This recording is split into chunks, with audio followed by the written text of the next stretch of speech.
Menjadi bahagia merupakan kebutuhan utama manusia. Semua menjadi pemburu bahagia karena parameternya yang subjektif. Dalam antrian kendaraan di jalan, terdapat manusia-manusia pemburu bahagia. Padatnya pejalan kaki di tengah kota juga mencari yang namanya bahagia. Persaingan ranking dalam sekolah juga dipercaya sebuah upaya menemukan bahagia. Di sisi yang agak berbeda, hikmatnya Bapak Ibu yang duduk khusyuk di majelis taklim saat pengajian, semata-mata tujuannya ingin bahagia. Kebahagiaan yang sama juga diinginkan oleh para pejabat yang rela melakukan apapun demi jabatan dan posisi dunia.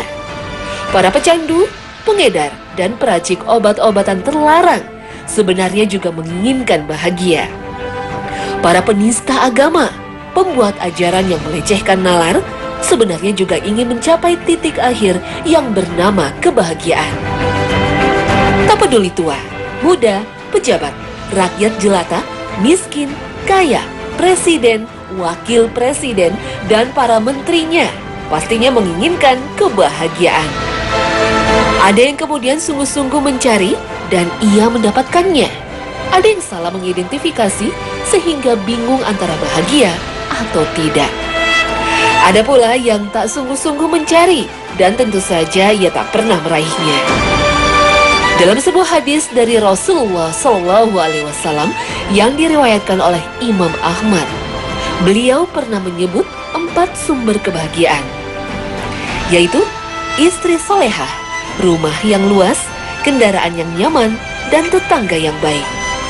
Sungguh sangat manusiawi dan duniawi sekali. Siapapun yang mendengarnya tak akan ada yang membantah. Tapi jika didalami, kebahagiaan versi Rasulullah sejatinya membawa kepada kebahagiaan akhirat. Juga menegaskan bahwa menjadi orang taat dan beriman bukan berarti harus selalu menderita.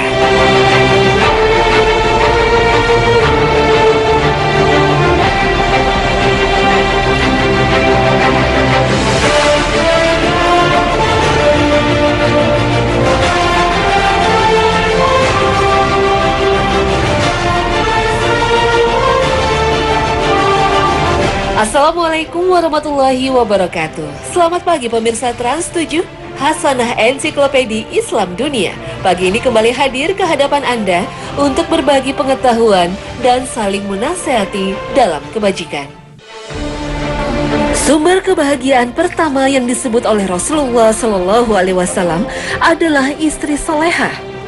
Setiap orang yang akan menikah dan berkeluarga pastilah menginginkan istri yang solehah. Keberadaannya akan memberikan kesejukan dan kenyamanan di keluarga. Dengan kepribadiannya yang kokoh, ia senantiasa teguh menjaga norma-norma agama dan menjaga kehormatan dirinya. Saat di luar rumah, ia tetap menjaga dirinya. Juga tidak pernah lupa untuk menjaga hati dan pandangan matanya dari hal-hal yang dilarang agama. Dalam salah satu hadisnya, Rasulullah SAW menyebut beberapa ciri wanita solehah. Beliau bersabda, "Tidak ada perkara yang lebih bagus bagi seorang mukmin setelah bertakwa kepada Allah daripada istri yang solehah, yaitu bila ia menyuruhnya maka ia mentaatinya, bila suami memandangnya membuat hati senang, bila bersumpah maka ia mendukungnya, dan bila ia pergi maka ia dengan tulus menjaga diri dan hartanya." Hadis riwayat Ibnu Majah.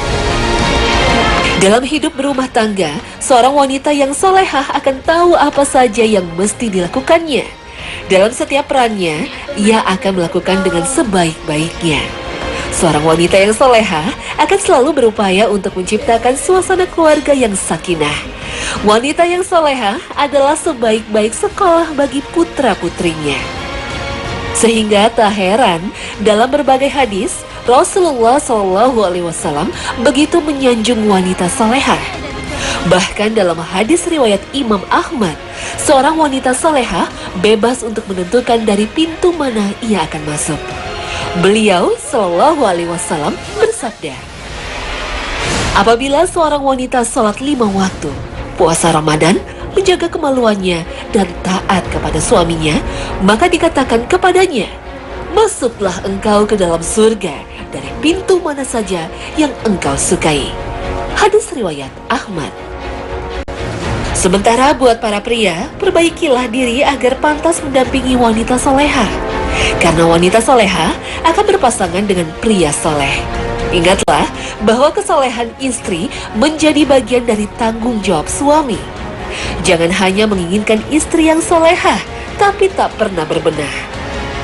Terhadap istri, beliau Ummul Mukminin, Rasulullah tidak pernah mencela atau menyakiti baik secara fisik maupun mental. Ketika seorang sahabat bertanya kepada Rasulullah, apa hak istri terhadap suaminya? Rasulullah SAW menjawab, beri makan apa yang kamu makan, memberi pakaian apa yang kamu pakai, tidak menampar mukanya, tidak membencinya, serta tidak boleh mengucilkannya. Allah Ta'ala juga memerintahkan para suami agar memperlakukan istri-istri mereka dengan baik, sebagaimana yang tercantum dalam surah An-Nisa ayat 19. Dan bergaulah dengan mereka secara baik. Kemudian bila kamu tidak menyukai mereka, maka bersabarlah, karena mungkin kamu tidak menyukai sesuatu, padahal Allah menjadikan padanya kebaikan yang banyak. Al-Quran Surah An-Nisa ayat 19.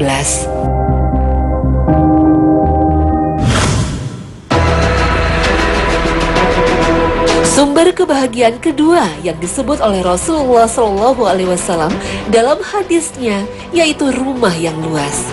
Rumah merupakan tempat beristirahat dan berlindung. Memiliki suatu tempat istirahat dan berlindung merupakan fitrah setiap makhluk. Walaupun dalam bentuk dan ukuran yang berbeda-beda sesuai kemampuan dan kebutuhan. Jika pada binatang tempat tinggal itu disebut sarang, maka manusia menyebutnya dengan istilah rumah. Al-Quran juga beberapa kali menyebut tentang rumah, tempat tinggal atau sarang. Seperti yang terdapat dalam surah An-Nahl ayat 68, ketika Allah menceritakan wahyunya kepada lebah agar membuat sarang. Allah Ta'ala berfirman, dan Tuhanmu mewahyukan kepada lebah, buatlah sarang-sarang di bukit-bukit, di pohon-pohon kayu, dan di tempat-tempat yang dibikin manusia. Di dalam Al-Quran, tempat tinggal atau rumah ada kalanya disebut bait, yang secara harfiah berarti tempat bermalam. Disebut demikian karena memang berfungsi sebagai tempat bermalam dan beristirahat dari kesibukan. Hal ini juga sama seperti yang dilakukan binatang. Seperti burung yang kembali ke sarangnya di sore hari untuk bermalam dan beristirahat. Selain itu, rumah juga berfungsi melindungi pemiliknya dari berbagai gangguan luar seperti panas, dingin, dan serangan makhluk lain. Sebutan lain yang diperkenalkan Allah Ta'ala untuk menyebut rumah adalah maskan, seperti yang terdapat dalam surah An-Naml ayat 18. Hingga apabila mereka sampai di lembah semut, berkatalah seekor semut, hai semut-semut, masuklah ke dalam sarang-sarangmu, maskan, agar kamu tidak diinjak oleh Sulaiman dan tentaranya, sedangkan mereka tidak menyadari. Al-Quran Surah An-Naml ayat 18. Maskan berasal dari kata sakana yang berarti tenang dan tentram. Maka rumah dalam pandangan Al-Quran bukan hanya dilihat kokoh, tapi bagaimana rumah memudahkan interaksi penghuninya. Di dalam rumah inilah manusia membangun keluarga sakinah, yaitu tatanan keluarga yang membawa kebahagiaan dan ketenangan hati. Rumah yang hanya sekedar tempat tinggal dan tempat bermalam tidak akan mendatangkan kebahagiaan bagi penghuninya. Bahkan tak jarang rumah yang seperti ini terasa sempit meskipun mewah dan luas.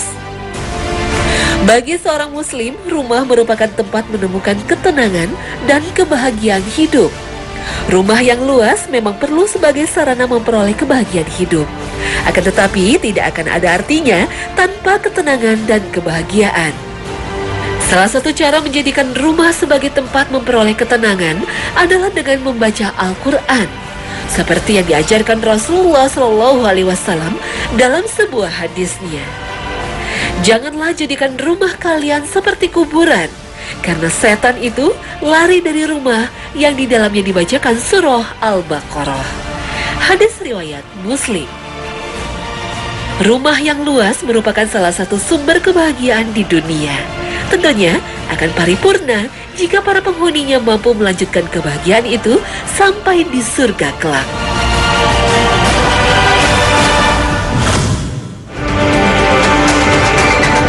Sumber kebahagiaan selanjutnya adalah kendaraan yang nyaman. Kendaraan yang nyaman tentu sangat dibutuhkan. Kendaraan tentu saja tidak terbatas pada kendaraan pribadi. Kendaraan yang nyaman termasuk di dalamnya transportasi publik. Apalagi di kota-kota metropolitan, transportasi publik yang nyaman dan aman mutlak diperlukan. Kendaraan yang nyaman juga sangat tergantung situasi lingkungan. Semakin baik lingkungan berkendara, semakin tinggi tingkat kenyamanan yang diperoleh. Meski dengan kendaraan yang nyaman, tentu menjadi tidak nyaman bila di sekelilingnya berkendaraan dan tidak memperhatikan rambu-rambu lalu lintas. Adanya kendaraan yang memudahkan transportasi manusia dari masa ke masa adalah nikmat yang patut disyukuri. Allah Ta'ala berfirman, "Dan ia memikul beban-bebanmu ke suatu negeri yang kamu tidak sanggup sampai kepadanya, melainkan dengan kesukaran-kesukaran yang memayahkan diri. Sesungguhnya Tuhanmu benar-benar Maha Pengasih lagi Maha Penyayang, dan Dia telah menciptakan kuda, bagal, dan keledai agar kamu menungganginya dan menjadikannya perhiasan. Dan Allah menciptakan apa yang kamu tidak mengetahuinya." Al-Quran Surah An-Nahl ayat 7 dan 8. Nikmat yang diberikan Allah kepada manusia berupa kendaraan ini sepatutnya disyukuri dengan baik. Rasa aman di tempat tinggal, rasa aman ketika berpindah dari satu tempat ke tempat lain, dari satu negeri ke negeri lain, merupakan bentuk nikmat Allah kepada umat manusia. Nikmat rasa aman dalam transportasi ini juga yang Allah berikan kepada orang-orang Quraisy. Jauh sebelum kedatangan Rasulullah SAW, mereka telah terbiasa berdagang. Musim panas ke Syam dan musim dingin ke Yaman. Karena kebiasaan orang-orang Quraisy, yaitu kebiasaan mereka berpergian pada musim dingin dan musim panas, maka hendaklah mereka menyembah Tuhan pemilik rumah ini, Ka'bah, yang telah memberi makanan kepada mereka untuk menghilangkan lapar dan mengamankan mereka dari ketakutan. Al-Quran Surah Quraisy ayat 1 hingga 4. Bukan saja kemudahan bertransportasi, tapi keamanan itulah yang juga penting. Tidak ada gunanya kenyamanan jika tidak memberi rasa aman. Inilah yang seakan hilang dari jalanan kita. Di jalanan, kadang nyawa manusia begitu murah harganya. Padahal menjaga jiwa manusia merupakan salah satu dari tujuan syariat Islam.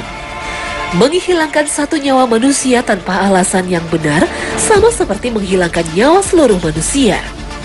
Bahkan dalam sebuah hadis sahih juga disebutkan bahwa hilangnya dunia masih lebih ringan di sisi Allah dibanding hilangnya nyawa seorang muslim secara sia-sia.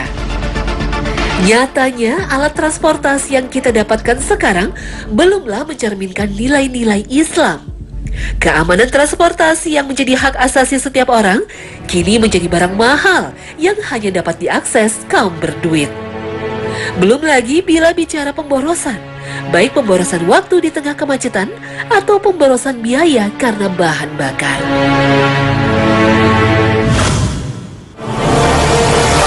Syarat kebahagiaan lain yang dianjurkan Rasulullah SAW adalah dengan mempunyai tetangga yang baik. Tetangga adalah orang yang terdekat dalam kehidupan kita setelah keluarga. Setiap kita melangkahkan kaki keluar rumah, pasti melewati rumah tetangga. Senang susah, tetanggalah yang lebih dulu tahu daripada saudara-saudara kita yang berada jauh dari kita. Tetanggalah yang biasanya memberikan pertolongan pertama. Mulai dari urusan remeh-remeh seputar dapur, menitipkan kunci rumah, sampai urusan hajatan. Tetangga pastinya juga memberikan pengaruh bagi anggota keluarga, baik maupun buruk. Maka salah satu anjuran ketika seseorang akan menempati suatu rumah, lihatlah siapa calon tetangga kita. Membeli atau menyewa rumah berarti juga membeli dan menyewa lingkungan sekitarnya. Sayangnya bangsa Indonesia yang kental dengan budaya gotong royong antar tetangga perlahan mulai mencair dan hilang di tengah peradaban masyarakat kota. Peradaban kota yang menjanjikan kebahagiaan bagi penghuninya, namun angka kriminalitas meningkat. Pagar rumah dipasang tinggi, lengkap dengan kamera CCTV dan satpam. Kalau sudah begini, tetangga pun akan sulit untuk silaturahmi. Kepedulian Islam terhadap tetangga juga ditunjukkan dengan besarnya hak tetangga dalam Islam. Bahkan Rasulullah Shallallahu Alaihi Wasallam mengaitkan kesempurnaan keimanan seseorang dengan sikap terhadap tetangga. Rasulullah Shallallahu Alaihi Wasallam bersabda, "Siapa saja yang beriman kepada Allah dan hari akhir, maka hendaknya dia memuliakan tetangganya." Hadis riwayat Bukhari. Peduli terhadap hak-hak tetangga akan menciptakan suasana kondusif di lingkungan tempat tinggal. Kepedulian tersebut akan menjadi deteksi dini jika ada kemungkaran yang terjadi di sekitar kita, sehingga dapat dicegah sebelum berkembang. Begitu vitalnya peran tetangga, Jibril begitu sering mengingatkan Rasulullah akan hak-hak mereka. Sampai-sampai Rasulullah mengira tetangga akan menjadi bagian dari ahli waris. Rasulullah bersabda, "Tidak henti-hentinya Jibril memberikan wasiat kepadaku supaya berbuat baik kepada tetangga, sehingga saya menyangka seolah-olah Jibril akan memasukkan tetangga sebagai ahli waris." Hadis riwayat Bukhari, Muslim.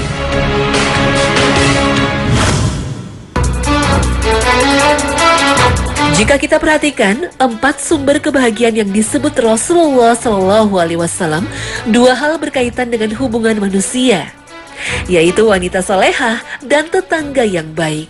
Sementara 2 lainnya berhubungan dengan kecukupan materi, yaitu rumah yang luas dan kendaraan yang nyaman.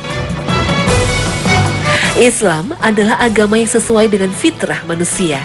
Kesenangan dan kecintaan terhadap harta merupakan salah satu fitrah yang tidak mungkin dinafikan dari manusia.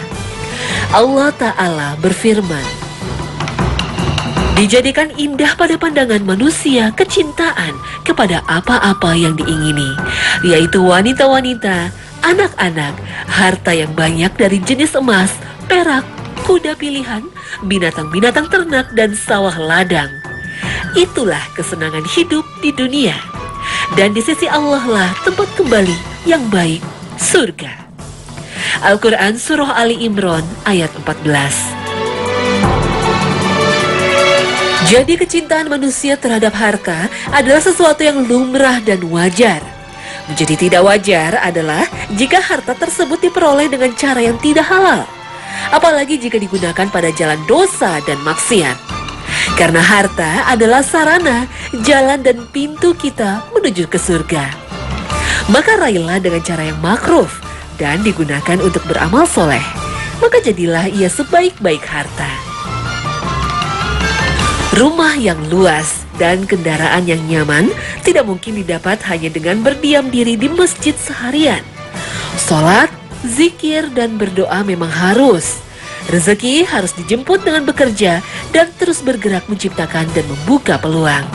Bekerja juga merupakan bentuk ibadah yang tidak kurang kualitasnya dengan ibadah-ibadah lainnya. Umar bin Khattab pernah mengusir seorang pemuda yang terus-terusan berdiam diri di masjid. Umar mengatakan kepada pemuda tersebut, "Bekerjalah, langit tidak akan menurunkan hujan emas dan perak." Bahkan usai menunaikan sholat, umat Islam diperintahkan Allah untuk bertebaran di muka bumi mencari rezeki Allah Ta'ala. فَإِذَا قُضِيَتِ الصَّلَاةُ فَانتَشِرُوا فِي الْأَرْضِ وَابْتَغُوا مِنْ فَضْلِ اللَّهِ وَاذْكُرُوا اللَّهَ كَثِيرًا لَعَلَّكُمْ تُفْلِحُونَ. Istri solehah dan tetangga yang baik juga tidak bisa diwujudkan jika kita hanya memperdulikan kesolehan diri sendiri. Kesolehan dalam Islam tidak hanya dilihat dari kesolehan individu saja. Akan tetapi, sejauh mana kesolehan tersebut mempunyai dampak yang baik bagi lingkungan sekitar, atau biasa disebut dengan kesolehan sosial. Bukti bahwa Islam bukanlah agama individu secara sederhana dapat kita lihat pada rukun Islam yang 5. Semua bentuk ibadah ritual yang terkandung dalam rukun Islam tersebut memiliki kaitan yang erat dengan sikap dan perilaku kita terhadap orang lain. Salat dikaitkan dengan meninggalkan perbuatan keji dan mungkar. Artinya, orang yang benar salatnya pasti akan membina hubungan yang baik dengan tetangganya. Jika ada orang yang salatnya rajin, tepat waktu, berjamaah di masjid, tapi bersikap sombong, kasar, dan tidak ramah terhadap tetangga, maka patut dicurigai akan kualitas salatnya. Dalam banyak ibadah, Islam juga mementingkan jamaah. Seperti salat 5 waktu, lebih utama jika dilakukan berjamaah. Tentu bukan sekedar pahala yang dilipat gandakan. Salat jamaah di masjid akan menciptakan interaksi antar tetangga, sehingga masjid dapat menjadi sarana bertukar informasi antar tetangga.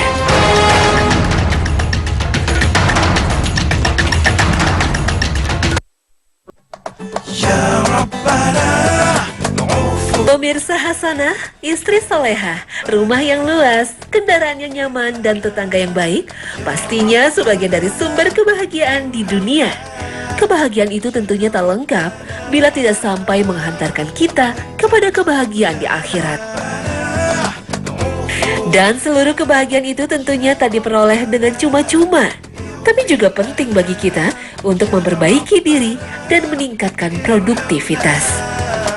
Ya Rob kami, anugerahkan kepada kami kebahagiaan di dunia dan kebahagiaan di akhirat. Amin, ya Rabbal Alamin. Terima kasih atas perhatian Anda, dan wassalamualaikum warahmatullahi wabarakatuh.